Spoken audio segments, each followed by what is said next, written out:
السلام علیکم ورحمۃ اللہ. اذان دے دیں.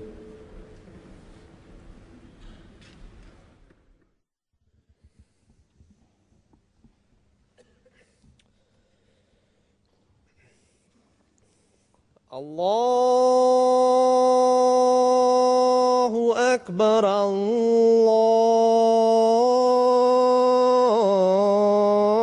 الله أكبر الله أكبر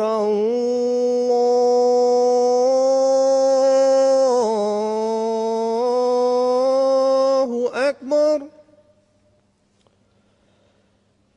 أشهد أن لا إله إلا الله.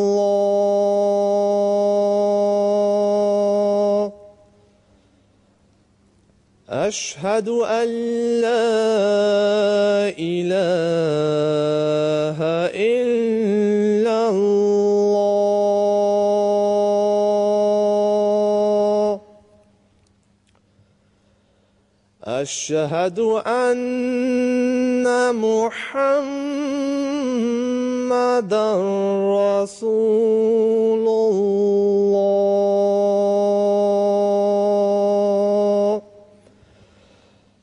أشهد أن محمدًا رسول الله.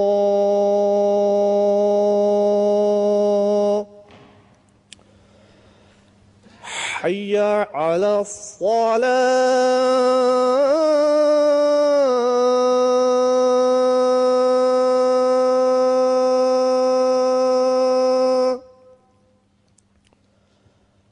حي على الصلاة.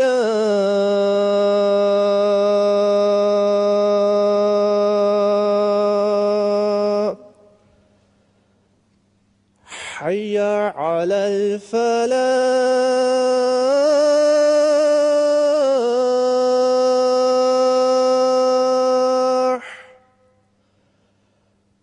حي على الفلاح.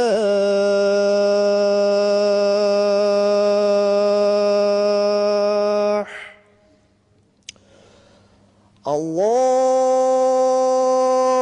أكبر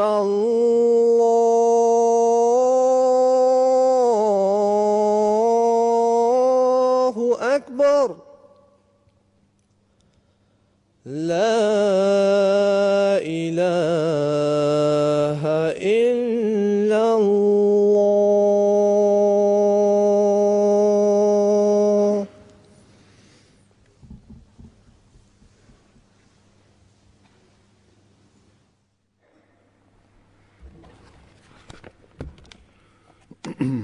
السلام علیکم ورحمۃ اللہ.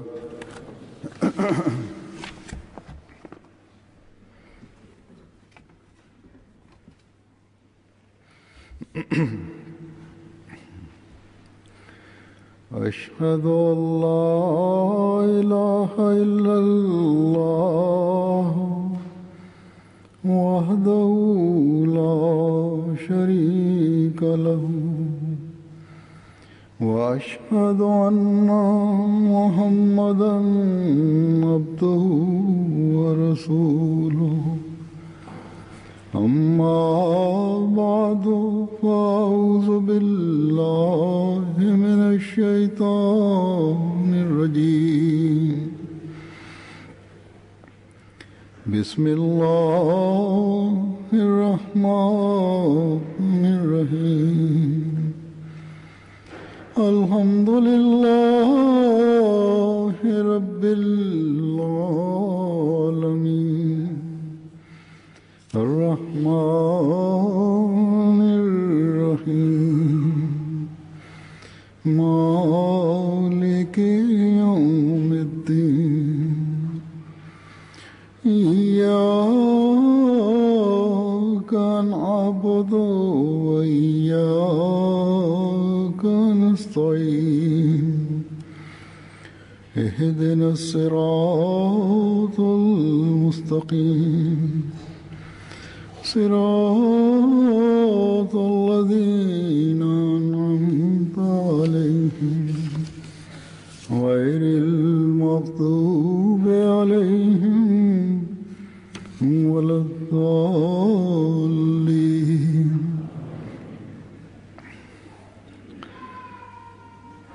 मैंने कुछ अरसे से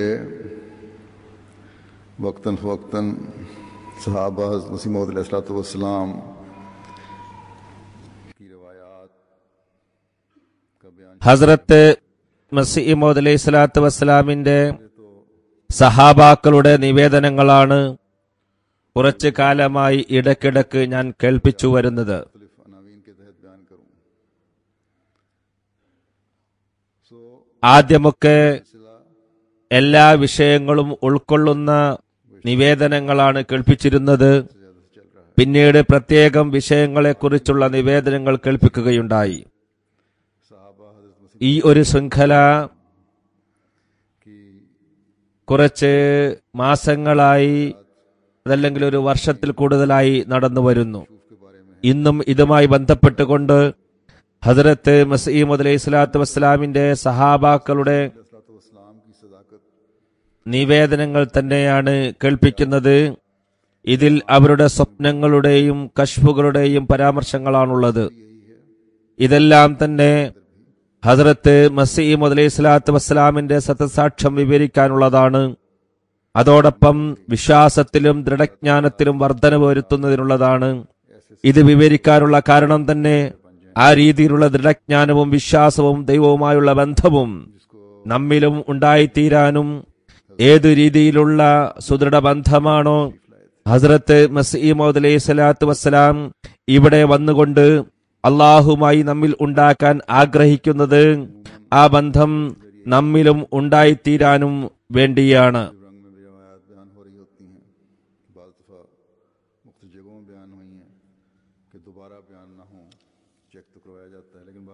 വിവിധ രീതിയിൽ ഈ നിവേദനങ്ങൾ കേൾപ്പിക്കുന്നത് കൊണ്ട് വിവിധ സന്ദർഭങ്ങളിൽ വിവരിച്ചത് കാരണം ആവർത്തനം ഉണ്ടാകാതിരിക്കാൻ ഞാൻ പൊതുവിൽ ശ്രമിക്കാറുണ്ട്.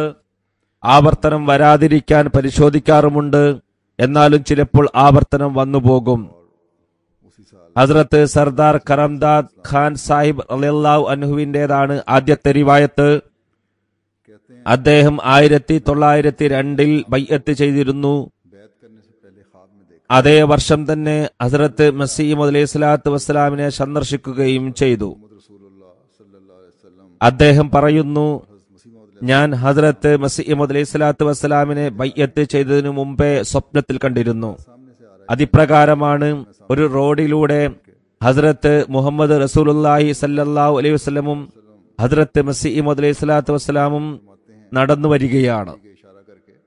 ഞാൻ അവരുടെ മുമ്പിലൂടെ കടന്നു പോകുന്നു. ഹസ്രത്ത് മുഹമ്മദ് റസൂലുള്ളാഹി സല്ലല്ലാഹു അലൈഹി വസല്ലം ഹസ്രത്ത് മസീഹ് മൗഊദിനെ ചൂണ്ടിക്കൊണ്ട് പറയുകയാണ്, ഇദ്ദേഹം അള്ളാഹുവിൽ നിന്നുള്ളവനാണ്, ഇദ്ദേഹം അള്ളാഹുവിൽ നിന്നുള്ളവനാണ്.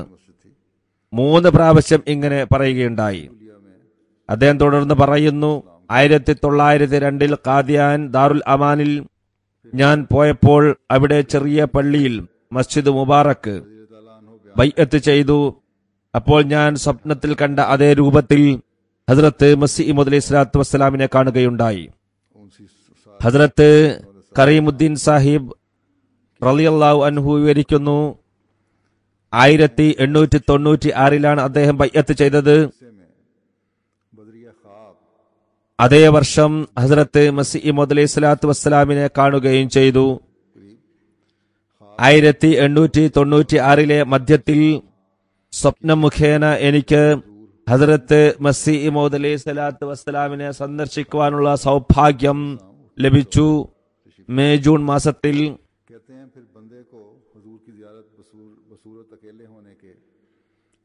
ഞാൻ കണ്ടത് ഹുസൂർ ഒട്ടകപ്പുറത്ത് സഞ്ചരിക്കുന്നതായിട്ടാണ്. ഹുസൂർ ഒട്ടകപ്പുറത്ത് സഞ്ചരിക്കുന്നതായിട്ടാണ് അദ്ദേഹം സ്വപ്നത്തിൽ കണ്ടത്. അതേപോലെ ഒറ്റക്കും ഞാൻ ഹസ്രത്ത് മസീഹ് മൗഊദ് അലൈഹിസ്സലാത്തു വസ്സലാമിനെ കണ്ടിട്ടുണ്ട്. ഒറ്റക്ക് ഒരു വയലിലൂടെ നടന്നു വരുമ്പോഴാണ് കണ്ടത്. ആ വയൽ അപ്പോൾ ഉഴുതു മറിച്ചതേ ഉണ്ടായിരുന്നുള്ളൂ. അതിൽ മണ്ണിന്റെ വലിയ വലിയ കുന്നുകളുണ്ടായിരുന്നു. ഹുസൂറിന്റെ അടുത്തേക്ക് വരികയായിരുന്നു. ഇതും സ്വപ്നമാണ്. ഹുസൂർ വളരെ ആവേശത്തോടും വാത്സല്യത്തോടും കൂടി എനിക്ക് കൈതന്നു. ഈ അവസ്ഥയിൽ ഞാൻ വളരെയധികം സന്തോഷിച്ചു. സ്വപ്നത്തിൽ ഇതിനു മുമ്പ് നക്ഷബന്ദി പീരുമായി ഞാൻ മുലാഖാത്ത് നടത്തിയിരുന്നു. സ്വപ്നത്തിൽ ഞാൻ ഹസ്തദാനത്തിനായി കൈനീട്ടിയെങ്കിലും ആ പീർ കൈവലിച്ചുകൊണ്ട് പറഞ്ഞു, നീ മതമില്ലാത്ത ആളാണ്. സലാം ചൊല്ലണം എന്നത് ഇസ്ലാമിന്റെ കൽപ്പനയാണ്. ഈ സ്വപ്നത്തിന് ശേഷം ഹുസൂറിനെ കാണുകയും ഹുസൂർ വളരെ സ്നേഹോഷ്മളമായി മുലാഖാത്ത് നടത്തുകയും ചെയ്തു. ഹദ്രത്ത് കരീമുദ്ദീൻ സാഹിബ് വിവരിക്കുന്നു, സ്വപ്നത്തിൽ ഞാൻ കാണുന്നത് ചൗധരി നൂർ ബക്ഷ് സാഹിബ് ഹവാൽദാർ പോലീസ്, ഇദ്ദേഹം ഹദ്രത്ത് മസീഹ് അലൈഹി സ്വലാത്തു വസ്സലാമിന്റെ കയ്യിൽ ബയ്യത്ത് ചെയ്തിരുന്നു. ഇദ്ദേഹത്തിനും ഇൽഹാം ഉണ്ടാകുന്നുണ്ട് എന്ന് ഞാൻ കേൾക്കാനിടയായി. അതായത് ഈ പോലീസിനും ഇൽഹാം ഉണ്ടാകുന്നുണ്ടെന്ന് സ്വപ്നത്തിൽ ഇദ്ദേഹത്തോട് പറയപ്പെടുകയാണ്. ഇക്കാലത്തെ കൈക്കൂലി വാങ്ങുന്ന പാകിസ്ഥാനിലെ പോലീസുകാരല്ല, അവർ വിശ്വാസ വഞ്ചകരും കൈക്കൂലി വാങ്ങുന്നവരുമാണ്. അള്ളാഹുമായി ബന്ധമുള്ളവരായ പോലീസുകാരെ കുറിച്ചാണ് ഇവിടെ പറയുന്നത്. ഇദ്ദേഹത്തിന് ഇൽഹാം ഉണ്ടാകുന്നുണ്ടെന്ന് ഞാൻ സ്വപ്നത്തിൽ കേട്ടു. ഈ സ്വപ്നം ഞാൻ എന്റെ ഒരു സുഹൃത്ത് സയ്യിദ് മുഹമ്മദ് അലി ഷാ സാഹിബിനെ കേൾപ്പിച്ചു. അദ്ദേഹം പറഞ്ഞു, വെറുതെ എന്നെ വട്ടുപിടിപ്പിക്കല്ലേ. എന്നാൽ ഞാൻ സുബഹി നമസ്കാരം കഴിഞ്ഞ് തിരിച്ചു വരികയായിരുന്നു. സൂര്യൻ അപ്പോൾ ഉദിക്കുന്നതേ ഉണ്ടായിരുന്നുള്ളൂ. സയ്യിദ് മുഹമ്മദ് അലി ഷാ സാഹിബ് മർഹൂം, ചൗധരി നബിബക് സാഹിബ്, ചൗധരി സാഹിബ് കടലാസിൽ രാത്രി എഴുതുകയും അങ്ങുമിങ്ങും ചിതറിക്കിടക്കുകയും ചെയ്തിരുന്ന ആ കടലാസ് കഷ്ണങ്ങൾ ഒരു ക്രമത്തിൽ അടക്കി വെക്കുകയായിരുന്നു. സയ്യിദ് മുഹമ്മദ് അലി ഷാ സാഹിബ് ആദ്യം പറഞ്ഞിരുന്നത് എന്നെ വട്ടുപിടിപ്പിക്കല്ലേ എന്നതായിരുന്നു. ചൗധരി സാഹിബിന് ഇൽഹാമൊന്നും ഉണ്ടാകുന്നില്ല എന്നായിരുന്നു.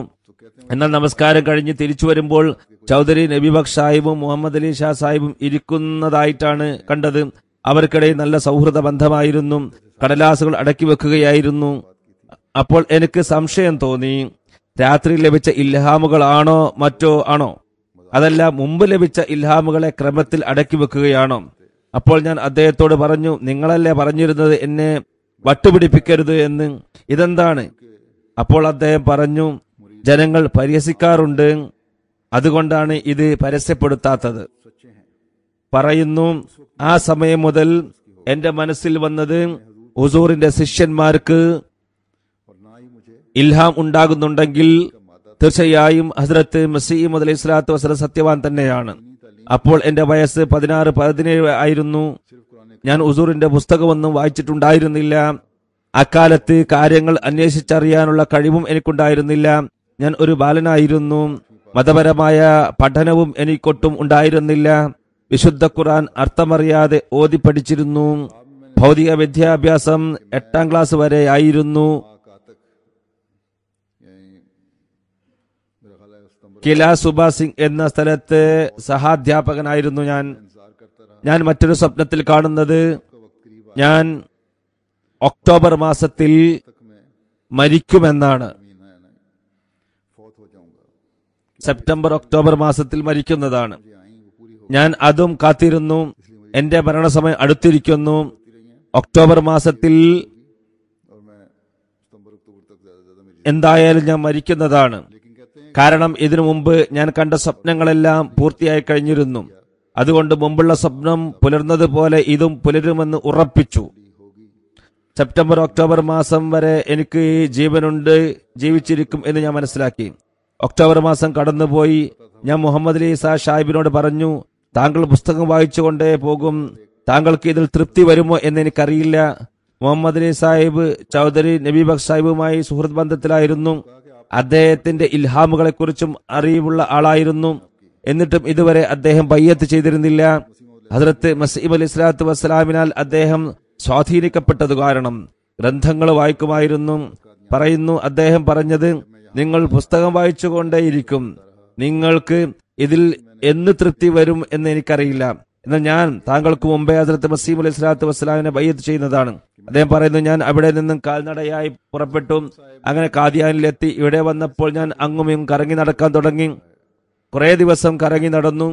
ഒരു ദിവസം ഹക്കീം ഫദലുദ്ദീൻ സാഹിബ് ഭൈരവിയോട് ഞാൻ പറഞ്ഞു, എനിക്ക് ഹുസൂറിന്റെ കയ്യിൽ ബയ്യത്ത് ചെയ്യണം. ഹക്കീം സാഹിബ് പറഞ്ഞു, ഞാൻ കരുതി ഈ കുട്ടി വെറുതെ കറങ്ങി തിരിയുകയാണ്. അക്കീം സാഹിബ് മർഹൂം ഹസ്രത്ത് മസീഹ് അലൈഹി സ്വലാത്തു വസ്സലാമിന്റെ സന്നിധിയിൽ എന്റെ ബയ്യത്ത് ചെയ്യാനുള്ള ആഗ്രഹം പറഞ്ഞു. അപ്പോൾ ഉസൂർ അത് സ്വീകരിച്ചു. ഉസൂറിന്റെ കയ്യിൽ എന്റെ കൈ പിടിച്ചുകൊണ്ട് എനിക്ക് ഒറ്റക്ക് ബയ്യത്ത് ചെയ്യാനുള്ള അവസരം ഒരുക്കി. ഞാൻ സ്വപ്നത്തിൽ കണ്ട അതേ രൂപത്തിൽ തന്നെയാണ് ഹസ്രത്ത് മസീഹ് അലൈഹി സ്വലാത്തു വസ്സലാമിനെ കണ്ടത്. ഇത് യഥാർത്ഥത്തിൽ അള്ളാഹുവിന്റെ മഹത്തായ ഫളിലാണ് എന്നിൽ വർഷിച്ചത്. ഇതില്ലായിരുന്നുവെങ്കിൽ ഞാൻ എന്താകുമായിരുന്നു എന്ന് എനിക്കറിയില്ല. 313 ആളുകളുടെ പേർ സമീമെ 5-ാമെ ആദമിൽ കൊടുത്തതിൽ 69-ാമത്തെ പേർ എന്റേതാണ്.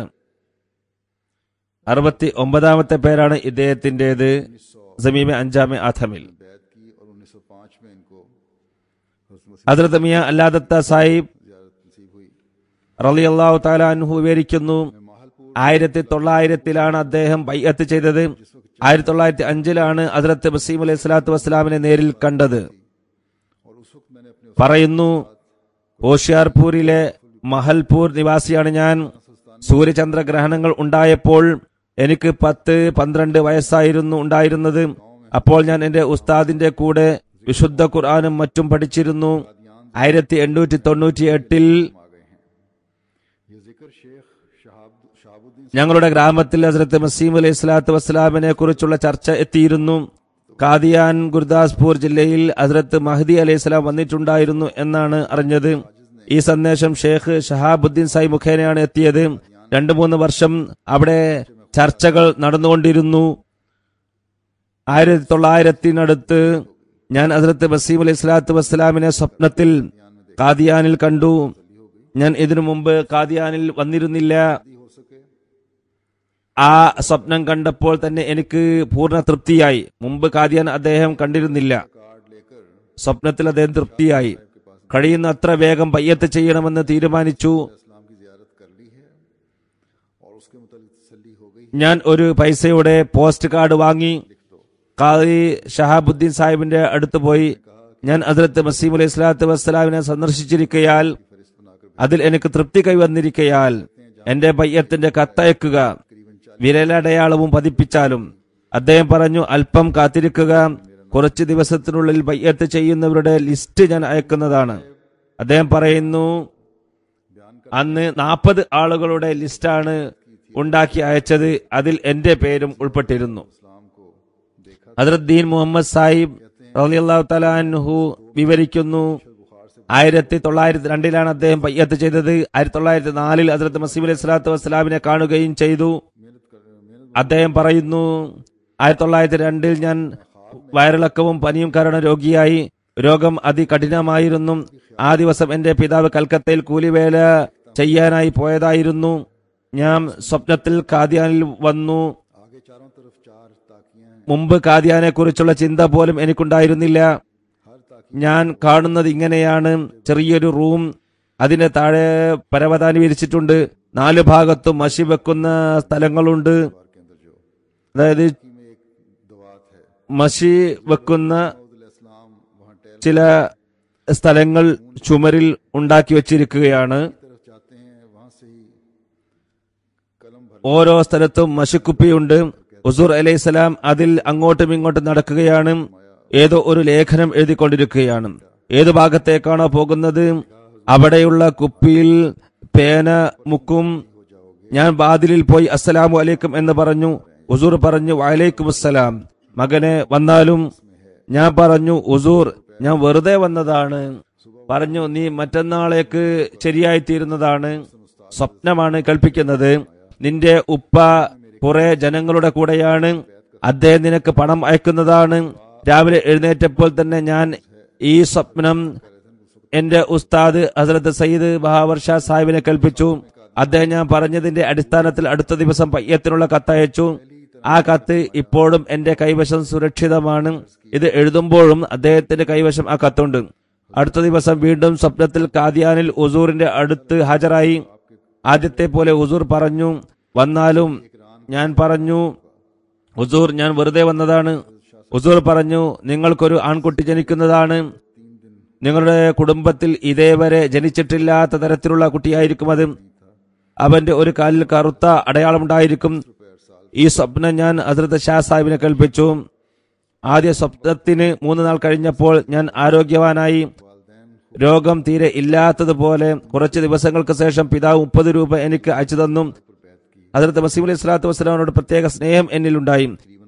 എപ്പോഴാണ് ഹുസൂറിനെ കാണാൻ പറ്റുക എന്ന് ഞാൻ അന്വേഷിച്ചുകൊണ്ടിരുന്നു. മാതാപിതാക്കൾ രഹസ്യമായി എതിർത്തുകൊണ്ടിരുന്നു. 1904 ലാഹോറിൽ പോയി ഹുസൂറിന്റെ കയ്യിൽ ബയ്യത്ത് ചെയ്തു. 5 ദിവസം ഹുസൂറിന്റെ സന്നിധിയിൽ ഹാജരായി. മർഹമെ ഈസ എന്ന് പറയുന്ന ആളുടെ വീട്ടിനടുത്തായിരുന്നു ഹുസൂർ താമസിച്ചിരുന്നത്. ഒരു മൗലവി ഒരു മരത്തിൽ കയറി, ടാലി എന്ന് പറയുന്ന മരത്തിൽ കയറി വളരെയധികം അസഭ്യം പറയുന്നുണ്ടായിരുന്നു. ടാലി മൗലവി എന്നാണ് അയാൾ അറിയപ്പെട്ടിരുന്നത്. ഹസ്രത്ത് ഹാഫിസ് ഇബ്രാഹിം സാഹിബ് റളിയല്ലാഹു തആല അൻഹു വിവരിക്കുന്നു, 1899 അദ്ദേഹം ബയ്യത്ത് ചെയ്തത്. 1900 കയ്യിൽ നേരിട്ട് ബയ്യത്ത് ചെയ്തു. 1899 ഞാൻ, അദ്ദേഹം പറയുകയാണ്, കത്ത് മുഖേന ബയ്യത്ത് ചെയ്യുകയുണ്ടായി. അതിനു മുമ്പ് 3-4 വർഷം മുമ്പ് ബയ്യത്ത് ചെയ്യാൻ എന്റെ പിതാവ് എന്നെ അയച്ചിരുന്നു. എന്നാൽ ചില കാരണങ്ങളാൽ ഞാൻ വീട്ടിലേക്ക് തിരിച്ചു വന്നു. ഇതിനുശേഷം സയ്യിദ് ബഹാവൽ ഷാ സാഹിബ് ഞങ്ങളുടെ ആത്മസുഹൃത്തും ഉസ്താദുമാണ്. അദ്ദേഹം ഹദ്റത്ത് മസീഹ് അലൈഹി സ്വലാത്തു വസ്സലാമിന് ബയ്യത്ത് ചെയ്തു. ഹുസൂറിന്റെ പുസ്തകങ്ങൾ എന്നെ വായിച്ചു കേൾപ്പിക്കാൻ തുടങ്ങി. ഹുസൂർ അതുവരെ പ്രസിദ്ധീകരിച്ച എല്ലാ ഗ്രന്ഥങ്ങളും അദ്ദേഹം വായിച്ചു കേൾപ്പിച്ചു. വായിക്കാൻ അറിയാത്തവരും ഗ്രന്ഥങ്ങൾ വായിച്ചു കേൾക്കുമായിരുന്നു. ആ ദിവസങ്ങളിൽ ഞാൻ സ്വപ്നത്തിൽ കാണുകയാണ്, തിരുനബി സല്ലല്ലാഹു അലൈഹി വസല്ലം ആഗതരായിരിക്കുന്നു. ഞാൻ തിരുനബി സല്ലല്ലാഹു അലൈഹി വസല്ലമയോട് ചോദിക്കുകയാണ്, ഹുസൂർ, മിർസ സാഹിബ് ഈ സമയം മസീഹും മഹദിയുമാണെന്ന് വാദിച്ചിട്ടുണ്ട്. അദ്ദേഹം തന്റെ വാദത്തിൽ സത്യവാനാണോ? ഹുസൂർ സല്ലല്ലാഹു അലൈഹി വസല്ലം പറഞ്ഞു, അതേ, സത്യവാനാണ്. ഞാൻ പറഞ്ഞു, ഹുസൂർ സത്യം ചെയ്ത് പറഞ്ഞാലും. തിരുനബി സല്ലല്ലാഹു അലൈഹി വസല്ലം പറഞ്ഞു, എനിക്ക് സത്യം ചെയ്യേണ്ട ആവശ്യമില്ല, ഞാൻ ആകാശഭൂമിയിലെ വിശ്വസ്തനാണ്. അതായത് ആകാശഭൂമികളിലുള്ള വിശ്വസ്തനാണ് ഞാൻ. ഇതിന് ശേഷം അടുത്ത പകൽ ഹദ്റത്ത് മസീഹ് അലൈഹി സ്വലാത്തു വസ്സലാമിന്റെ സമക്ഷം ബയ്യത്ത് ചെയ്തുകൊണ്ടുള്ള കത്തയച്ചു. അതിൽ തിരുനബി സല്ലല്ലാഹു അലൈഹി വസല്ലമയുടെ അസ്സലാമു അലൈക്കും എഴുതുകയും ചെയ്തു. 1900 ഞാൻ ഖാദിയാനിൽ വന്നു ഹുസൂറിന്റെ കയ്യിൽ നേരിട്ട് ബയ്യത്ത് ചെയ്തു. ഹദ്റത്ത് മുൻഷി ബർക്കത്ത് അലി സാഹിബ് തന്റെ ഒരു അനുഗ്രഹീത സ്വപ്നം ഇപ്രകാരം വിവരിക്കുന്നു. 1901 ഇദ്ദേഹം ബയ്യത്ത് ചെയ്തു. അതേ വർഷം തന്നെ നേരിട്ട് പോയി കാണുകയും ചെയ്തു. അദ്ദേഹം എഴുതുകയാണ്, 1901 തുടക്കത്തിൽ കാനേശുമാരി എടുക്കുകയായിരുന്നു. ഹുസൂർ ഒരു വിജ്ഞാപനം അന്ന് പുറപ്പെടുവിച്ചിരുന്നു. തങ്ങളുടെ ഹൃദയത്തിൽ എന്നിൽ വിശ്വസിക്കുന്നവരും അവർ ബാഹ്യമായി ബയ്യത്ത് ചെയ്തിട്ടില്ലെങ്കിലും അവർക്ക് തങ്ങളുടെ അഹമ്മദി എന്ന് എഴുതിപ്പിക്കാവുന്നതാണ്. ആ സമയത്ത് എനിക്ക് ഹദ്റത്ത് മസീഹ് അലൈഹി സ്വലാത്തു വസ്സലാമിൽ ഏറെക്കുറെ വിശ്വാസം വന്നിരുന്നു. അത് കാരണം ഞാൻ ചന്ത കൊടുക്കാൻ തുടങ്ങി. എന്നാൽ ബയ്യത്ത് ചെയ്തിരുന്നില്ല. എന്നാൽ കാനേശുമാരിയിൽ ഞാൻ എന്നെ അഹമ്മദി എന്ന ഗണത്തിലാണ് എഴുതിപ്പിച്ചത്. സ്വപ്നത്തിൽ ഒരിക്കൽ ഹുസൂറിനെ ഞാൻ കണ്ടു. പുലർച്ചെ 4 മണിക്ക് ഹുസൂർ എന്റെ അടുത്ത റൂമിലെ അഹമ്മദികളുടെ അടുത്ത് വന്നിട്ടുണ്ടെന്ന് ഞാൻ അറിഞ്ഞു. ഹുസൂറുമായി കൂടിക്കാഴ്ച നടത്താൻ ഞാനും ആ റൂമിലേക്ക് പോയി. അവിടെ എത്തി അസ്സലാമു അലൈക്കും എന്ന് പറഞ്ഞു. വ അലൈക്കുമുസ്സലാം എന്ന് ഹുസൂർ മറുപടിയും പറഞ്ഞു. എന്നിട്ട് ചോദിച്ചു, ബർക്കത്ത് അലി എന്നാണ് നമ്മുടെ അടുത്തേക്ക് വരുന്നത്? ഞാൻ പറഞ്ഞു, ഹസ്രത്ത് ഇതാ വരിക തന്നെയാണ്. ഹുസൂർ അപ്പോൾ കട്ടിൽ ഇരിക്കുകയായിരുന്നു. ഷർട്ട് ഇട്ടിരുന്നില്ല, തലമുടി നീണ്ടതായിരുന്നു, വയറ് കാണുന്നുണ്ടായിരുന്നു. ഇതിന് കുറച്ച് ദിവസങ്ങൾക്ക് ശേഷം ഞാൻ എഴുത്ത് മുഖേന ബയ്യത്ത് ചെയ്തു. ഉണർന്നിരിക്കുമ്പോൾ കണ്ടതുപോലെയാണ് ഈ ദൃശ്യം ഞാൻ ഇപ്പോഴും ഓർക്കുന്നത്. ഇതിനുശേഷം ജൽസ സാലാനിയുടെ അവസരത്തിൽ ദാറുൽ അമാനിൽ ഹാജരായി കയ്യിൽ ബയ്യത്ത് ചെയ്യുകയും ചെയ്തു. ആ സമയത്ത് ഹുസൂറിന്റെ മുഖം ഞാൻ സ്വപ്നത്തിൽ കണ്ടതുപോലെ തന്നെയായിരുന്നു. കുറച്ച് ദിവസങ്ങൾക്ക് ശേഷം യാദൃച്ഛികമായി ഇപ്പോൾ ഹസ്രത്ത് സാഹിബ് സാദ മിർസ ബഷീർ അഹമ്മദ് സാഹിബ് താമസിക്കുന്ന അതിഥി മന്ദിരത്തിൽ ഞാൻ എത്തി. മസ്ജിദ് അക്സയുടെ അടുത്തുള്ള വീടാണിത്. ഞാൻ ഒരു കട്ടിലിൽ ഇരിക്കുകയായിരുന്നു. എന്റെ മുമ്പിൽ ടെറസിൽ ഉയർന്ന സ്ഥലത്ത് ഹുസൂർ പ്രത്യക്ഷപ്പെടുകയുണ്ടായി. കുളിച്ച് വരികയായിരുന്നു. മുടി വ്യക്തമായി കാണാമായിരുന്നു. ഷർട്ട് ഇട്ടിരുന്നില്ല. ഈ രൂപം ഞാൻ സ്വപ്നത്തിൽ കണ്ടതുപോലെ തന്നെ അനുഭവപ്പെട്ടു. ഈ സ്വപ്നമെല്ലാം എനിക്ക് വഴികാട്ടാനായി അള്ളാഹു കാണിച്ചതാണെന്ന ദൃഢജ്ഞാനം എനിക്കുണ്ടായി. ഹദ്റത്ത് ഖൈറുദ്ദീൻ സാഹിബ് മുസ്തഖീം സാഹിബിന്റെ മകനാണ് ഇദ്ദേഹം. അദ്ദേഹം വിവരിക്കുന്നു, 1906 ഇദ്ദേഹം ബൈഅത്ത് ചെയ്തത്. 1906 തന്നെ ഹുസൂറിനെ സന്ദർശിക്കുകയും ചെയ്തു. ഒരിക്കൽ സ്വപ്നത്തിൽ ഞാൻ ആകാശത്ത് നിന്ന് ഒരു ശബ്ദം കേട്ടു. നൂറുദ്ദീന്റെ പേര് മലക്കുകളിൽ അബ്ദുൽ ബാസിത്ത് എന്നാണ്. ഈ സംഭവം ഹസ്രത്ത് ഖലീഫത്തുൽ മസീഹ് അവ്വലിനെ ഞാൻ കേൾപ്പിച്ചു. അദ്ദേഹം ചിരിച്ചുകൊണ്ട് പറഞ്ഞു, ഖലീഫത്തുൽ അവ്വലിനെ സംബന്ധിച്ച്, എന്റെ പേര് അബ്ദുൽ ബാസിത്ത് എന്നതാണെന്ന് എനിക്കറിയാം. ഹസ്രത്ത് ഖൈറുദ്ദീൻ സാഹിബ് മുസ്തഖീം സാഹിബിന്റെ മകൻ, അദ്ദേഹത്തിന്റെ തന്നെ ഒരു റിവായത്ത് ഖലീഫത്തുൽ മസീഹ് സാനിയെ കുറിച്ച് പറയുന്നു. 1906 ഇദ്ദേഹം ബൈഅത്ത് ചെയ്തതെന്ന് ഞാൻ നേരത്തെ പറഞ്ഞിരുന്നു.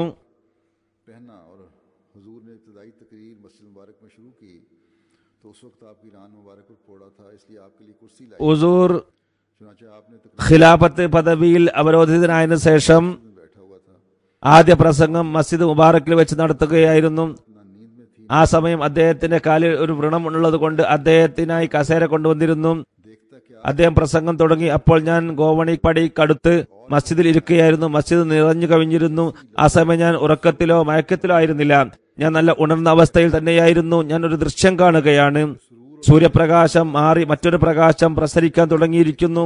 ആ പ്രകാശം വളരെയധികം ആനന്ദ നിർഭരമായിരുന്നു. അതിന്റെ അവസ്ഥ അവർണ്ണനീയമാണ്. അതിന്റെ ആനന്ദവും അനുഭൂതിയും എനിക്ക് വിവരിക്കാൻ കഴിയില്ല. കണ്ടു നിൽക്കെ പെട്ടെന്ന് പള്ളി തന്നെ ഇല്ലാതായി, സദസ്സും അപ്രത്യക്ഷമായി.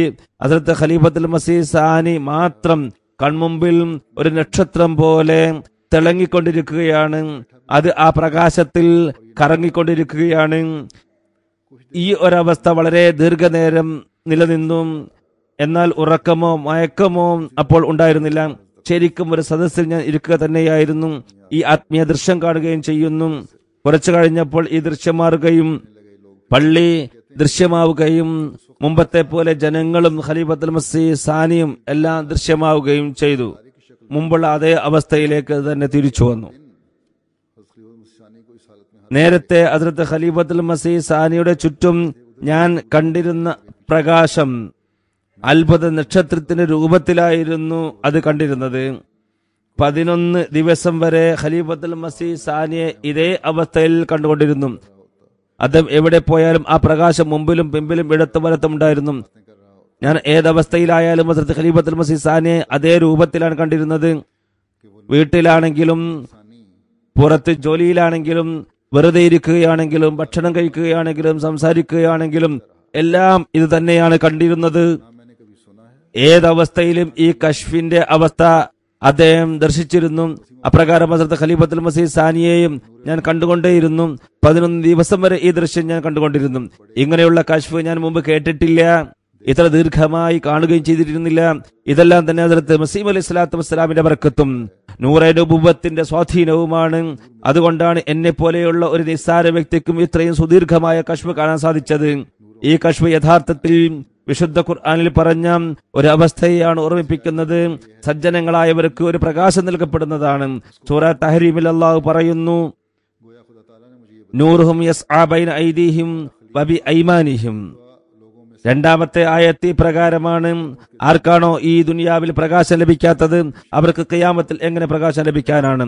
അള്ളാഹു എനിക്ക് ഇതിലൂടെ പറഞ്ഞു തരുന്നത് ഖിയാമത്ത് നാളിൽ പ്രകാശം ലഭിക്കുന്ന വരിട്ടദാസരിൽ ഉൾപ്പെട്ട വ്യക്തിയാണ് നിന്റെ ഖലീഫ എന്നതാണ്. ഈ ദുനിയാവിലും ഈ വ്യക്തി തന്റെ ദൈവത്തിന്റെ പ്രകാശത്തിൽ നിലനിൽക്കുന്നതാണ്. ഹദ്റത്ത് ഖാദി മുഹമ്മദ് യൂസുഫ് സാഹിബ് പറയുന്നു, 1902 ഇദ്ദേഹം കത്ത് മുഖേന ബൈഅത്ത് ചെയ്തത്. 1902 ഡിസംബറിൽ നേരിട്ടും ബൈഅത്ത് ചെയ്തു. പറയുന്നു, അള്ളാഹു 2 മലക്കുകളെ എന്റെ സംരക്ഷണത്തിനായി നിയമിച്ചിരിക്കുന്നു. ഒരാളുടെ പേര് മുഹമ്മദ് സിദ്ദീഖ് എന്നാണ്, അതെന്റെ പിതാവിന്റെ രൂപത്തിലാണ്. രണ്ടാമത്തെ ആളുടെ പേര് ഗുലാം സമദാനി എന്നതാണ്. പ്രയാസങ്ങൾ ഉള്ള സമയത്ത് മലക്ക് വീണ്ടും രൂപം പൂണ്ട് ദൃശ്യമാകും. ഉപ്പ പറഞ്ഞു, ചുരുങ്ങിയത് 2 പ്രാവശ്യം അൽഹംദുലില്ലാഹി റബ്ബിൽ ആലമീൻ എന്ന് ചൊല്ലുക. അതിനുശേഷം എല്ലാ നമസ്കാരത്തിലും 2 പ്രാവശ്യം ഞാൻ അൽഹംദുലില്ലാഹി റബ്ബിൽ ആലമീൻ, അൽഹംദുലില്ലാഹി റബ്ബിൽ ആലമീൻ എന്ന് ചൊല്ലുന്നതാണ്.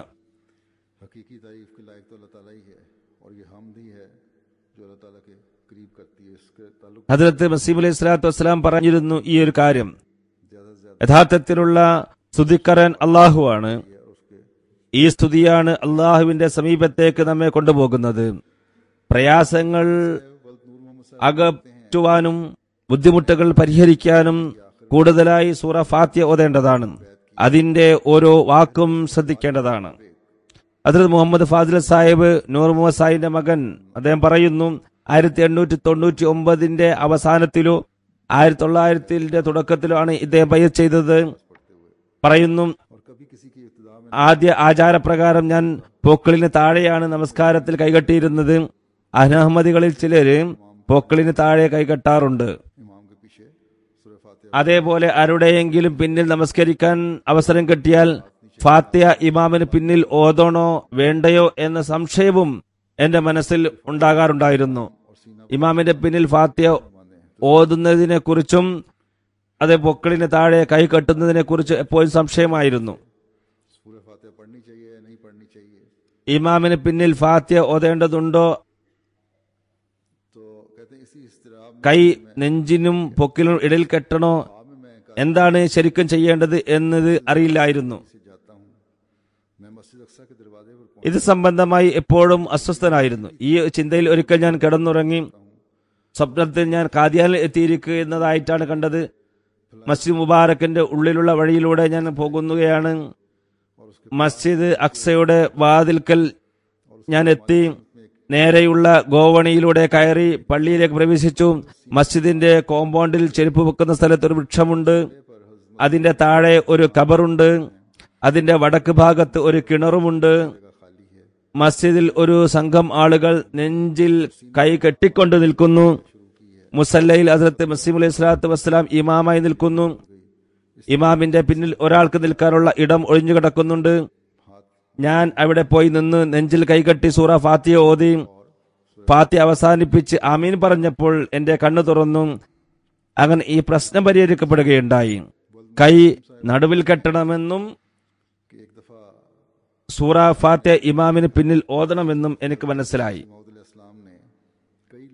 ഹദ്റത്ത് ഖൈറുദ്ദീൻ സാഹിബ് മുസ്തഖീം സാഹിബിന്റെ മകൻ പറയുന്നു, ഒരിക്കൽ ഞാൻ സ്വപ്നത്തിൽ ഇപ്രകാരം കണ്ടു. ഹദ്റത്ത് അഖ്ദസ് മസീഹ് അലൈഹി സ്വലാത്തു വസ്സലാം വിരുന്നനായി പലരെയും ക്ഷണിച്ചിരിക്കുന്നു. സദ്യക്കുള്ള തയ്യാറെടുപ്പ് ഹദ്റത്ത് ഉമ്മുൽ മോമിനീൻ ആണ് ചെയ്യുന്നത്. ഹദ്റത്ത് അഖ്ദസും മേൽനോട്ടം വഹിക്കുന്നുണ്ട്. ഞാൻ സന്ദേശവാഹകൻ എന്ന നിലക്ക് അവിടെ എത്തിയപ്പോൾ ഹദ്റത്ത് മസീഹ് അലൈഹി സ്വലാത്തു വസ്സലാം പറഞ്ഞു, ഇദ്ദേഹത്തിന് ചോറ് നൽകിയാലും. എന്നിട്ട് ചോറ് നൽകപ്പെട്ടു. ഇതേപോലെ മറ്റൊരു സംഭവവും ഇതുമായി ബന്ധപ്പെട്ടതുണ്ട്. എന്നാൽ ഈ വിരുന്നിലായിരുന്നോ അതല്ല മറ്റൊരു സമയത്താണ് നടന്നത് എനിക്ക് ഓർമ്മയില്ല. ആ സംഭവം എന്തായിരുന്നു എനിക്ക് നല്ലതുപോലെ ഓർമ്മയുണ്ട്. ഹുസൂർ അലൈഹിസ്സലാം പറയുകയുണ്ടായി, ഇദ്ദേഹത്തിന് കുർത്ത ധരിപ്പിക്കുക. ഇത് പറഞ്ഞു കഴിഞ്ഞപ്പോൾ ഞാൻ എന്റെ ശരീരത്തിലേക്ക് നോക്കുന്നു. ഞാൻ മനോഹരമായ ഒരു കുർത്ത ധരിച്ചിരിക്കുകയാണ്. എങ്ങനെയാണ് ധരിച്ചത് എന്നോ എപ്പോഴാണ് ധരിച്ചത് എന്നോ എനിക്കറിയില്ല. എന്റെ ശരീരത്തിൽ കുർത്ത ഞാൻ കാണുന്നു. അതിന്റെ സ്വാധീനം ഇപ്പോഴും എന്നിൽ ഞാൻ അനുഭവിക്കുന്നു. ഇതേപോലെ സ്വപ്നത്തിൽ ഒരാളെ ഞാൻ കണ്ടു. അദ്ദേഹം സഹാബാക്കളിൽ ഉൾപ്പെട്ട വ്യക്തിയാണ്. സ്വപ്നത്തിന് ശേഷം എനിക്ക് മനസ്സിലായത് ഈ സ്വപ്നം ഹദ്റത്ത് മസീഹ് അലൈഹി സ്വലാത്തു വസ്സലാമിന്റെ ഒരു കവിതാ ശകലത്തോട് യോജിച്ചതാണ്. അതായത് എന്നെ പ്രാപിച്ചവൻ സഹാബാക്കളുമായി കൂടി ചേരുകയുണ്ടായി. അതേ പാനീയം അള്ളാഹു ഇവർക്കും നൽകുകയുണ്ടായി. ഞാൻ കണ്ട ആ വ്യക്തി തന്റെ ശരീരത്തിൽ ഒരു ചാദർ ചുറ്റിയിരുന്നു. അതിന്റെ കര ചുവന്നതായിരുന്നു. ഞാൻ അദ്ദേഹത്തോട് ചോദിച്ചു, ഇത് നിങ്ങൾക്ക് എവിടെ നിന്ന് കിട്ടി? അദ്ദേഹം പറഞ്ഞു, ഇത് എനിക്ക് മുഹമ്മദ് സല്ലല്ലാഹു അലൈഹി വസല്ലം തന്നതാണ്. ഞാൻ പറഞ്ഞു, മുഹമ്മദ് റസൂലുള്ളാഹി സല്ലല്ലാഹു അലൈഹി വസല്ലം 1400 വർഷമായി ഈ ലോകത്ത് നിന്ന് ഇവിടെ പറഞ്ഞിട്ട്.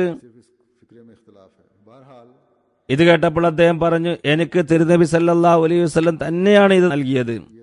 തിരുനബി സല്ലല്ലാഹു അലൈഹി വസല്ലമയിൽ നിന്ന് തന്നെയാണ് ഞാൻ വാങ്ങിയത് എന്നോ പറയുകയുണ്ടായി. ഈ വചനത്തിലുള്ള സംശയമേ ഉള്ളൂ. ഏതായിരുന്നാലും ഞാൻ ചോദിച്ചു, മുഹമ്മദ് റസൂലുള്ളാഹി സല്ലല്ലാഹു അലൈഹി വസല്ലമയുടെ വീടിനെ സംരക്ഷിക്കുന്നത് ആരാണ്? അദ്ദേഹം പറഞ്ഞു, മുഹമ്മദ് റസൂലുള്ളാഹി സല്ലല്ലാഹു അലൈഹി വസല്ലമയുടെ വീടിനെ സംരക്ഷിക്കുന്നത് മസ്ജിദിലെ ആളുകളാണ്. ഞാൻ ചോദിച്ചു, മുഹമ്മദ് റസൂലുള്ളാഹി സല്ലല്ലാഹു അലൈഹി വസല്ലം പത്നിമാരുടെ അവസ്ഥ എന്താണ്? അദ്ദേഹം മറുപടി പറഞ്ഞു, ഭാര്യമാരുടെ അവസ്ഥ എന്ത് ചോദിക്കാനാണ്, അവരിൽ ചിലർ ഡൽഹിയിൽ എത്തിയിട്ടുണ്ട്. ആ സമയത്ത് ഉമ്മുൽ മുഅ്മിനീൻ ഹദ്റത്ത് നുസ്രത്ത് ജഹാൻ ബീഗം സാഹിബ ഡൽഹി നിവാസിയാണെന്ന് എനിക്കറിയില്ലായിരുന്നു.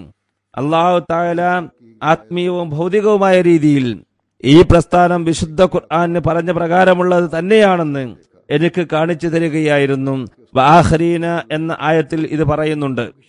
ഖൈറുദ്ദീൻ സാഹിബിന്റെ ഒരു നിവേദനം പറയുന്നു, ഒരിക്കൽ ഈ വിനീതൻ സ്വപ്നത്തിൽ മസ്ജിദ് അക്സ കണ്ടു. അതിന്റെ അടുത്ത് തന്നെ ബൈത്തുള്ളയുമുണ്ട്.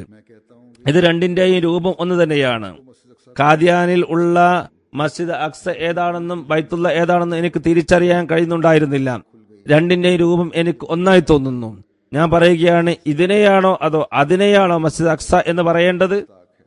ചുരുക്കത്തിൽ ഇവ രണ്ടും തന്നെ എനിക്ക് ഒന്നായി തോന്നുന്നു. അങ്ങനെ കണ്ണു തുറന്നു. അതിന്റെ വ്യാഖ്യാനം എനിക്ക് മനസ്സിലായത് ഈ പ്രസ്ഥാനം വാഹരിന മിൻഹും ലമ്മാ യൽഹഖൂ ബിഹിം എന്നതിൽ പറയപ്പെട്ട അതേ പ്രസ്ഥാനം തന്നെയാണ്. ഹക്കീം അത്താ മുഹമ്മദ് സാഹിബ് പറയുന്നു, 1901 ഇദ്ദേഹം ബയ്യത്ത് ചെയ്തതും മുലാഖാത്ത് നടത്തിയതും. ബയ്യത്തിന് ശേഷം കുറച്ചു ദിവസം ഖാദിയാനിൽ താമസിച്ചു. ഉദുറിനോട് അനുവാദം വാങ്ങി തിരിച്ച് ലാഹോറിൽ വന്നു. സൂഫി അഹമ്മദ്ദീൻ സാഹിബ് ഡോറിബാഫ് അഹമ്മദിയ ജമാഅത്തിലെ അംഗങ്ങളുമായി മുലാഖാത്ത് നടത്തിപ്പിച്ചു. കുറച്ചു കാലം കഴിഞ്ഞപ്പോൾ ഒരു സുഹൃത്ത് സ്നേഹത്തോടെ പറഞ്ഞു, മുഹമ്മദ് സാഹിബ് ഖാദിയാനിൽ വീണ്ടും വന്നിരിക്കുന്നു. ഇത് കേട്ടപ്പോൾ എനിക്ക് ആശ്ചര്യമാണ് ഉണ്ടായത്. കാരണം ഞാൻ അടുത്ത് ബയ്യത്ത് ചെയ്ത വ്യക്തിയായിരുന്നു. ഞാൻ ദുആ ചെയ്തു, അല്ലാഹുവേ, മുഹമ്മദ് സല്ലല്ലാഹു അലൈഹി വസല്ലം വീണ്ടും വന്നു എന്നതാണ് ഈ ജമാഅത്തിന്റെ വിശ്വാസമെങ്കിൽ മിർസ സാഹിബ് എങ്ങനെയാണ് മുഹമ്മദ് സല്ലല്ലാഹു അലൈഹി വസല്ലം ആവുക? ഞാൻ സ്വപ്നത്തിൽ കാണുകയാണ്, ഹദ്റത്ത് മസീഹ് അലൈഹി സ്വലാത്തു വസ്സലാം ഒരു സ്ഥലത്ത് നിൽക്കുന്നു. ആകാശത്ത് നിന്ന് ഒരു മലക്ക് ഇറങ്ങി വന്നുകൊണ്ട് എന്നോട് ചോദിക്കുന്നു, ഇതാരാണ്? ഞാൻ പറഞ്ഞു, ഇത് മിർസ സാഹിബാണ്. പിന്നീട് ഞാൻ കാണുന്നത് ആകാശത്ത് നിന്ന് തിരുനബി സല്ലല്ലാഹു അലൈഹി വസല്ലമയുടെ പ്രകാശം ഇറങ്ങുന്നതായാണ്. ആ പ്രകാശം ഹദ്റത്ത് മസീഹ് അലൈഹി സ്വലാത്തു വസ്സലാമിന്റെ മസ്തിഷ്കത്തിൽ ആഴ്ന്നിറങ്ങുകയാണ്. തുടർന്ന് അത് ശരീരമാസകലം വ്യാപിച്ചു. ഹുസൂറിന്റെ മുഖം ആ പ്രകാശത്തുള്ള പ്രഭാപൂരിതമായി തീർന്നിരിക്കുന്നു. അതിനുശേഷം എന്നോട് ആ മലക്ക് ചോദിച്ചു, ഇതാരാണ്? ഞാൻ പറഞ്ഞു, ആദ്യം മിർസ സാഹിബായിരുന്നു, ഇപ്പോൾ ശരിക്കും മുഹമ്മദ് സല്ലല്ലാഹു അലൈഹി വസല്ലം ആയിരിക്കുകയാണ്. യഥാർത്ഥത്തിൽ ഈ മുഹമ്മദ് ഈ പ്രകാശം തന്നെയാണ് ഹദ്റത്ത് മസീഹ് അലൈഹി സ്വലാത്തു വസ്സലാം പ്രചരിപ്പിക്കാനായി വന്നിരിക്കുന്നത്. ഹദ്റത്ത് ഷെയ്ഖ് മുഹമ്മദ് അഫ്സൽ സാഹിബിന്റെ റിവായത്താണ്. 1905 ഇദ്ദേഹം ബയ്യത്ത് ചെയ്തത്. അദ്ദേഹം പറയുന്നു, എനിക്ക് 12 വയസ്സായിരുന്നപ്പോൾ എന്റെ മൂത്താപ്പ ഹക്കീം ഷെയ്ഖ് ഇബാദുല്ലാ സാഹിബ്, മൂത്താപ്പയുടെ സഹോദരൻ ഷെയ്ഖ് കറം ഇലായി സാഹിബ് എന്നിവർ നേരത്തെ ബയ്യത്ത് ചെയ്തിരുന്നു. എന്നാൽ ഞാൻ ഹദ്റത്ത് മസീഹ് അലൈഹി സ്വലാത്തു വസ്സലാമിനെ കാണുകയോ സ്വന്തം ഇദ്ദേഹം കാണുകയോ ഹുസൂറിന്റെ ഫോട്ടോ കാണുകയോ ചെയ്തിരുന്നില്ല. സ്വപ്നത്തിൽ കാണുകയാണ്. എന്റെ ശരീരത്തിലെ ശക്തി മുഴുവനും ചോർന്നു പോയിരിക്കുന്നു. തലച്ചോറിൽ കാര്യങ്ങൾ മനസ്സിലാക്കുവാനും കണ്ണിന് കാണുവാനുമുള്ള കഴിവുകൾ മാത്രം അവശേഷിക്കുന്നു. എന്റെ മുമ്പിൽ ഒരാൾ ഇരിക്കുന്നുണ്ട്. അദ്ദേഹത്തിന്റെ പിന്നിൽ മുട്ടിന് താഴെ വരെയുള്ള കാലുകൾ കാണുന്നുണ്ട്. എന്റെ ഹൃദയത്തിൽ ഇപ്രകാരം ഇട്ടു തന്നു, ഇവിടെ ഇരുന്ന് നിന്നിലേക്ക് നോക്കുന്ന ഈ വ്യക്തി മിർസ സാഹിബാണ്. പിന്നിൽ കാണുന്ന ആ അനുഗ്രഹീത പാദങ്ങൾ അത് റസൂലുള്ളാഹി സ്വല്ലല്ലാഹു അലൈഹി വസല്ലം തിരുമേനിയുടേതാണ്. അപ്പോൾ ഞാൻ ഉണർന്നു. രാവിലെ ഞാൻ മുർത്തദ ഖാൻ അബ്ദുള്ള ഖാൻ സാഹിബിന്റെ മകൻ. പിന്നീട് അദ്ദേഹം ലാഹോറി പാർട്ടിയിൽ ചേർന്നു. അദ്ദേഹത്തോട് ഈ സ്വപ്നം പറഞ്ഞു. അതിന്റെ വ്യാഖ്യാനം എന്താണെന്ന് അന്വേഷിച്ചു. അദ്ദേഹം പറഞ്ഞു, നിനക്ക് മിർസ സാഹിബ് മുഖേന റസൂലുള്ളാഹി സ്വല്ലല്ലാഹു അലൈഹി വസല്ലമയുടെ അനുധാവനമാണ് ലഭിക്കുന്നത്. യഥാർത്ഥത്തിൽ ഇത് തന്നെയാണ് സംഭവിക്കുന്നത്. ഞാൻ അള്ളാഹുവിന്റെ പേര് സത്യം ചെയ്തുകൊണ്ട് പറയുന്നു, 1905 ഞാൻ ബയ്യത്ത് ചെയ്തപ്പോൾ എന്നിലേക്ക് സ്വപ്നത്തിൽ നോക്കിയിരുന്ന അതേ രൂപമായിരുന്നു ഹദ്റത്ത് മസീഹ് അലൈഹി സ്വലാത്തു വസ്സലാമിന്റേത്. ഇതേ രീതിയിൽ അള്ളാഹു ഉദ്ദേശിക്കുന്നവർക്ക് സത്യമാർഗം കാണിച്ചു കൊടുക്കുന്നതാണ്. അത് ഷെയ്ഖ് മുഹമ്മദ് അഫ്സൽ സാഹിബ് പറയുന്നു, എന്റെ വയസ്സ് 15 ആയിരുന്നപ്പോൾ ഞാൻ സ്വർഗ നരകങ്ങളെയും അയറാഫും സ്വപ്നത്തിൽ കാണുകയുണ്ടായി. അത് കണ്ടത് സുദീർഘമായി വിവരിക്കാനുണ്ട്. എന്നാൽ ഞാൻ ഒരു കാര്യം മാത്രം പറയുകയാണ്. സ്വർഗം കണ്ട് ഞാൻ തിരിച്ച് പുറത്തേക്ക് വന്നപ്പോൾ ഒരാളെ ഞാൻ കണ്ടു. അദ്ദേഹം എന്റെ തോളിൽ കൈവച്ചുകൊണ്ട് പറഞ്ഞു, കുട്ടി, നീ എവിടെയാണ്? ഞാൻ അതിന് മറുപടി ഒന്നും പറഞ്ഞില്ല. അദ്ദേഹത്തോട് ഞാൻ ചോദിച്ചു, ഈ സ്വർഗം എത്ര വില വരുന്നതാണ്? ആ വ്യക്തി പറഞ്ഞു, നിന്റെ പട്ടിയാല, അതായത് പട്ടിയാല നിവാസിയാണ് ഇദ്ദേഹം, നിന്റെ പട്ടിയാല 100 പ്രാവശ്യം വിറ്റാലും ഈ സ്ഥലത്തിന്റെ ഒരു ഇഷ്ടികയുടെ വില പോലും ആകുകയില്ല. അപ്പോഴേക്കും ഞാൻ ഉണർന്നു, ഏതൊരു അള്ളാഹുവിന്റെ കയ്യിലാണോ എന്റെ ജീവൻ ഇരിക്കുന്നത് അവനെയാണ് സത്യം. 1905 ബയ്യത്തിന് വേണ്ടി ഖാദിയാനിൽ എത്തിയപ്പോൾ സ്വർഗത്തിന്റെ കവാടത്തിൽ ഞാൻ കണ്ട അതേ വ്യക്തിയായിരുന്നു മിർസ സാഹിബ്. ഹസ്രത്ത് മുഹമ്മദ് ഫാസിൽ സാഹിബ് റളിയല്ലാഹു തആല അൻഹു നൂർ മുഹമ്മദ് സാഹിബിന്റെ മകൻ പറയുന്നു, 1899 ബയ്യത്ത് ചെയ്തത്. ഒരിക്കൽ മാൻകോട്ട് എന്ന സ്ഥലത്ത് ഞങ്ങൾ പോയി. അത് ഞങ്ങളുടെ സ്ഥലത്ത് നിന്ന് 8 മൈൽ ദൂരത്താണുള്ളത്. അവിടെ രാത്രി നമസ്കരിച്ചു ഉറങ്ങി. സ്വപ്നത്തിൽ ഞാൻ കാണുന്നത് ഞാൻ മുസല്ലയിൽ ഇരിക്കുകയാണ്. ഹസ്രത്ത് മസീഹ് അലൈഹി സ്വലാത്തു വസ്സലാം മുസല്ലയുടെ മുമ്പിൽ വന്നിരിക്കുന്നു. എന്റെ വലത് കൈപ്പടം തന്റെ വിരൽ കൊണ്ട് തടവുന്നു. എന്നിട്ട് പറയുന്നു, ഹൃദയത്തിന് അല്പം ശാന്തി കൈവന്നില്ലേ? അപ്പോൾ എനിക്ക് നല്ല ശക്തി കൈവന്നതുപോലെ തോന്നുന്നു. ഹുസൂർ ശക്തി കൈവന്നിരിക്കുന്നു എന്ന് ഞാൻ പറയുകയും ചെയ്തു. തുടർന്ന് ഞാൻ ഉണർന്നു. ഹദ്റത്ത് മുഹമ്മദ് ഫാസിൽ സാഹിബ് വിവരിക്കുന്നു, ഞാൻ സ്വപ്നത്തിൽ കാണുകയാണ്, ഞാൻ ഖാദിയാനിൽ എത്തിയിരിക്കുന്നു. മസ്ജിദ് മുബാറക്കിനകത്ത് മിഹ്റാബിന്റെ അടുത്ത് ഒരു മൂലയിൽ ഹദ്റത്ത് അഖ്ദസ് മസീഹ് അലൈഹി സ്വലാത്തു വസ്സലാം ഇരിക്കുകയാണ്. മസ്ജിദ് നല്ല പ്രകാശമുണ്ട്. ഞാൻ ഹുസൂറിന്റെ മുമ്പിൽ പോയിരിക്കുന്നു. ഹുസൂർ എനിക്ക് വെള്ള പ്ലേറ്റിൽ വളരെ നല്ല ചുവന്ന നിറത്തിലുള്ള ഹൽവ തന്ന് പറയുന്നു, ഇത് കഴിച്ചാലും. ഞാൻ അപ്പോൾ തന്നെ അത് കഴിക്കുകയുണ്ടായി. അത് വളരെ നല്ലതായിരുന്നു. ഉടനെ ഞാൻ ഉണരുകയും ചെയ്തു.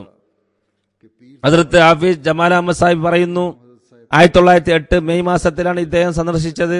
എന്റെ ഭാര്യ പറഞ്ഞു, ഒരിക്കൽ എന്റെ ഹൃദയത്തിന് സംശയമുണ്ടായി, എത്രയോ പീറുമാറുണ്ട്, ഹദ്റത്ത് സാഹിബിനെ മാത്രം സത്യവാനും മറ്റുള്ളവരെ കള്ളവാന്മാരുമായി എന്തിന് നാം കരുതണം? അതായത് മറ്റുള്ളവരെ നമ്മൾ എന്തിനാണ് കള്ളന്മാരായി പറയുന്നു. രാത്രിയിൽ അവർ സ്വപ്നത്തിൽ കാണുകയാണ്, ഹദ്റത്ത് നബി കരീം സല്ലല്ലാഹു അലൈഹി വസല്ലം ഹദ്റത്ത് സാഹിബിന്റെ കൈ പിടിച്ചുകൊണ്ട് പറയുകയാണ്, ഇദ്ദേഹത്തെ സ്വീകരിക്കാത്തവർ കാഫിറാണ്. എന്റെ ഭാര്യയുടെ കുടുംബം ആദ്യം സയ്യിദ് റസാ ഖാൻ ബറേലിയുടെ ശിഷ്യഗണത്തിൽപ്പെട്ടവരായിരുന്നു. ഈ സ്വപ്നത്തിന് ശേഷം അവർക്ക് തൃപ്തി കൈവന്നു. ഹദ്റത്ത് മിയാ മുഹമ്മദ് സുഹൂറുദ്ദീൻ സാഹിബ് റളിയല്ലാഹു അൻഹു പറയുന്നു, 1905 അദ്ദേഹം ബയ്യത്ത് ചെയ്തത്. എഴുതുന്നു, എന്റെ ഭാര്യ പിതാവ് ഖാസി സൈനുൽ ആബിദീൻ സാഹിബ് ഹദ്റത്ത് മസീഹ് അലൈഹി സ്വലാത്തു വസ്സലാമിന്റെ വാദത്തിന് മുമ്പേ ഹദ്റത്ത് മുൻഷി അഹമ്മദ് ജാൻ സാഹിബ് റളിയല്ലാഹു അൻഹുവിന്റെ കയ്യിൽ ബയ്യത്ത് ചെയ്തിരുന്നു. ഹദ്റത്ത് മുൻഷി അഹമ്മദ് ജാൻ സാഹിബ് ലുധിയാനവി വഫാത്തായതിനു ശേഷം ഖാസി സൈനുൽ ആബിദീൻ സാഹിബ് പല പ്രാവശ്യം ഹസ്രത്ത് മുജദ്ദിദ് അൽ ഫസാനി റഹ്മത്തുള്ളാഹി അലൈഹിയുടെ ഖബറിനടുത്ത് പോയി കശ്ഫെ ഖുബൂറിന്റെ രൂപത്തിൽ ദുആ ചെയ്തുകൊണ്ടിരുന്നു. ഒരു ദിവസം മുജദ്ദിദ് അൽ ഫസാനിയുമായി അദ്ദേഹം കൂടിക്കാഴ്ച നടത്തി. അദ്ദേഹം ചോദിച്ചു, എന്താണ് വേണ്ടത്? ഖാസി സാഹിബ് പറഞ്ഞു, ദൈവസാമീപ്യം ലഭിക്കണം, എന്റെ വഴികാട്ടി വഫാത്തായിരിക്കുന്നു. ഇത് കേട്ടപ്പോൾ ഹസ്രത്ത് മുജദ്ദിദ് അൽ ഫസാനിയുടെ രൂപം അപ്രത്യക്ഷമായി. ഖാസി സാഹിബ് അവിടെ നിന്നും തിരിച്ചു വന്നു. 2-3 ദിവസം കഴിഞ്ഞ് ഖാസി സാഹിബ് പോയി ഖബറിൽ ദുആ ചെയ്തു. മുമ്പത്തെ പോലെ മുജദ്ദിദ് അൽ ഫസാനിയുടെ രൂപം പ്രത്യക്ഷപ്പെട്ടു. എന്ത് വേണമെന്ന് ചോദിച്ചു. ഖാസി സാഹിബ് പറഞ്ഞു, അള്ളാഹുമായുള്ള ബന്ധം ആഗ്രഹിക്കുന്നു. എന്നിട്ട് ചോദിച്ചു, അദ്ദേഹം ചോദിക്കുകയുണ്ടായി, ഞാൻ മിർസ ഗുലാം അഹമ്മദ് ഖാദിയാനിയുടെ അടുത്ത് പോകട്ടെ? മുജദ്ദിദ് സാഹിബ് പറഞ്ഞു, നിനക്ക് അവിടെ സംതൃപ്തി ലഭിക്കില്ല. ഇത് പറഞ്ഞ് വീണ്ടും ആ രൂപം അപ്രത്യക്ഷമായി. കുറച്ച് ദിവസങ്ങൾക്ക് ശേഷം ഖാസി സാഹിബ് ഖാദിയാനിൽ ഹസ്രത്ത് മസീഹ് അലൈഹി സ്വലാത്തു വസ്സലാമിന്റെ അടുത്ത് പോയി താമസിച്ചു. മുൻഷി അഹമ്മദ് ജാൻ സാഹിബിന്റെ സദസ്സിൽ ലഭിച്ചതുപോലുള്ള ആനന്ദം ഖാദിയാനിൽ ലഭിച്ചിരുന്നില്ല എന്ന് അദ്ദേഹം പറയുന്നു.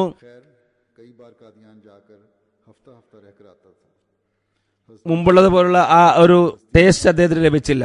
മുജദ്ദിദ് അൽ ഫസാനി പറഞ്ഞതനുസരിച്ച് ഞങ്ങൾക്ക് തൃപ്തി കൈവന്നിരില്ല. പലപ്പോഴായി ഖാദിയാനിൽ പോയി ഒരാഴ്ച താമസിച്ച് തിരിച്ചു വരും. അത് മുൻഷി അഹമ്മദ് ജാൻ സാഹിബ് മഹാനായ വ്യക്തിത്വത്തിന് ഉടമയായിരുന്നു. അദ്ദേഹം ഹദ്റത്ത് മസീഹ് അലൈഹി സ്വലാത്തു വസ്സലാമിന്റെ പ്രാരംഭ ജീവിതം കണ്ടുകൊണ്ട് മറ്റുള്ളവരുടെ കൈയ്യത്ത് വാങ്ങുന്നത് സ്വയം ഉപേക്ഷിച്ചിരുന്നു. അദ്ദേഹത്തിന്റെ അടുത്ത് ആരെങ്കിലും വന്നാൽ പറയാറുള്ളത്, ദൈവസാമീപ്യം ലഭിക്കണമെന്ന് വല്ലവരും ആഗ്രഹിക്കുന്നുണ്ടെങ്കിൽ അവർ ഖാദിയാനിൽ മിർസ ഗുലാം അഹമ്മദ് സാഹിബിന്റെ അടുത്ത് പോവുക. 1885 ഇദ്ദേഹം വഫാത്തായിരുന്നു. ഹദ്റത്ത് മസീഹ് അലൈഹി സ്വലാത്തു വസ്സലാം ഇദ്ദേഹം ഹജ്ജിന് പോയപ്പോൾ ദുആക്ക് വേണ്ടി എഴുതിയിരുന്നു. മുൻഷി അദ്ദേഹം എഴുതുകയാണ്,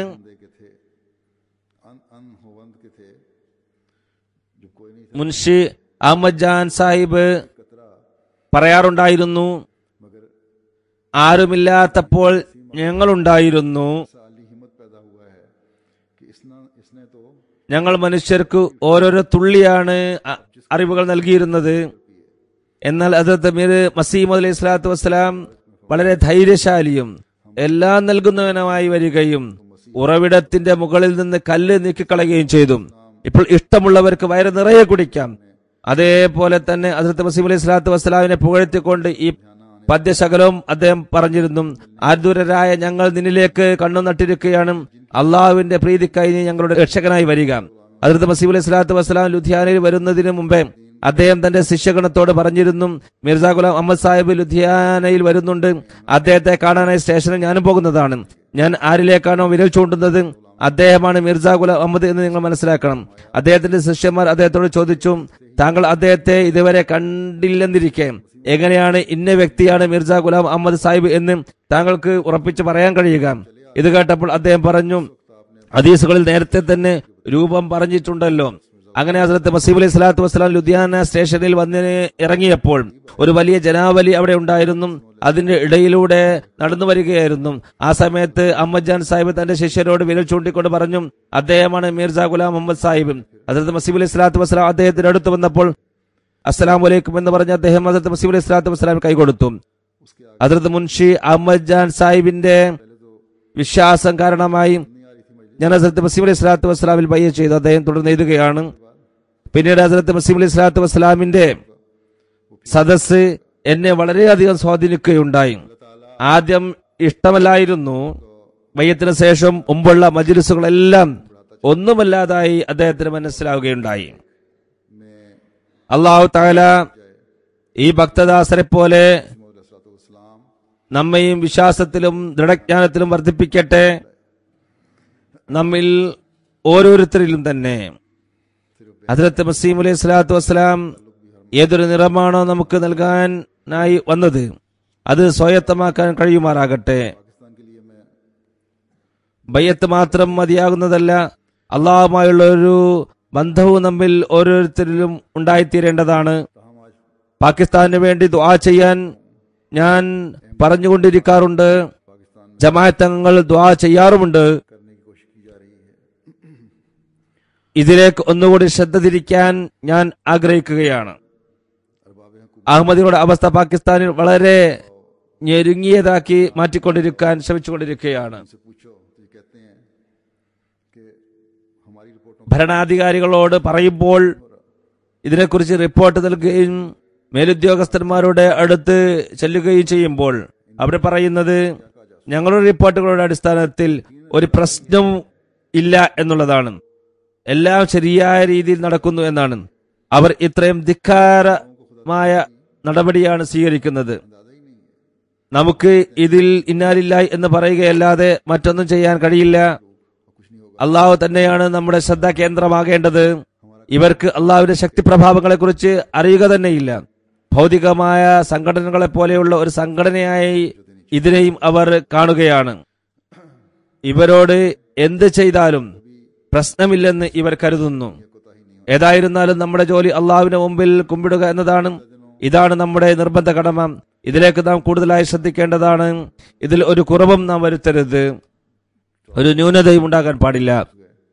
കഴിഞ്ഞ ദിവസം ലാഹോറിൽ അഹമ്മദിയ കർവസ്ഥാനിൽ മോഡേൺ ടൗണിൽ രാത്രിയിൽ 14-15 ആളുകൾ അതിക്രമിച്ചു കയറി അവിടെ ഉണ്ടായിരുന്ന കാവൽക്കാരനെയും അദ്ദേഹത്തിന്റെ കുടുംബത്തെയും തോക്ക് ചൂണ്ടി കയറുകൊണ്ട് വരിഞ്ഞുകെട്ടി വീട്ടിനകത്ത് പൂട്ടിയിട്ടു. അതിനുശേഷം 120 കബറുകളോട് അപമര്യാദയായി പെരുമാറുകയും അതിന്റെ മീസാൻ കല്ലുകൾ തകർക്കുകയും ചെയ്തു.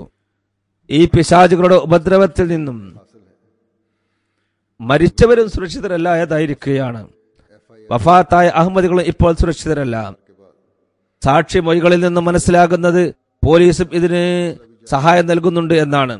പോലീസിന്റെ പിന്തുണ ഇവർക്കുണ്ട്. FIR രേഖപ്പെടുത്താൻ പറഞ്ഞപ്പോൾ വളരെ പ്രയാസപ്പെട്ടാണ് അത് രേഖപ്പെടുത്തിയത്. ഇതേപോലെ ഷഹാദത്ത് നടന്നുകൊണ്ടിരിക്കുകയാണ്. കോയിട്ടയിൽ ഇന്നും ഒരു യുവ അഹമ്മദി മക്സൂദ് അഹമ്മദ് സാഹിബ് ഷഹീദാക്കപ്പെടുകയുണ്ടായി. അല്പം മുമ്പാണ് എനിക്ക് ഇതറിയാൻ കഴിഞ്ഞത്. ഇന്നാ ലില്ലാഹി വ ഇന്നാ ഇലൈഹി റാജിഊൻ. മർഹൂമിന്റെ വിശദ വിവരം വരുമ്പോൾ അത് കേൾപ്പിക്കുന്നതാണ്.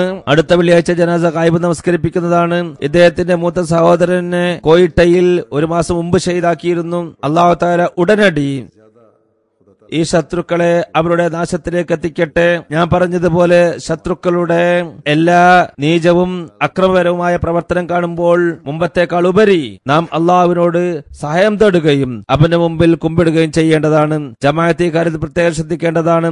അള്ളാഹു നമുക്ക് അതിനുള്ള തൗഫീഖ് നൽകട്ടെ.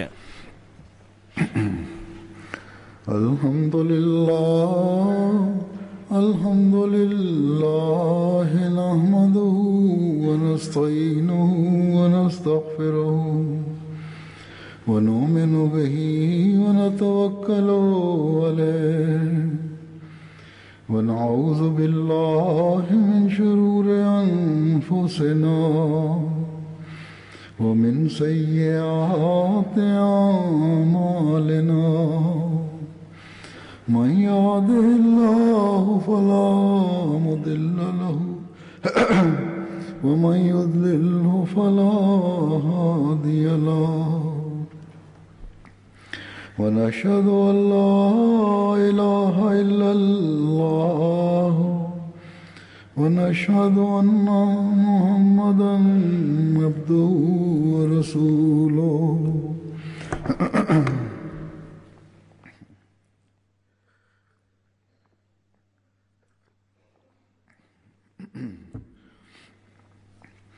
عباد الله رحمكم الله إن الله يأمر بالعدل والإحسان وإيتاء ذي القربى وينهى عن الفحشاء والمنكر والبغي يعظكم لعلكم تذكرون اذكروا الله يذكركم وادعوه يستجب لكم ولذكر الله أكبر.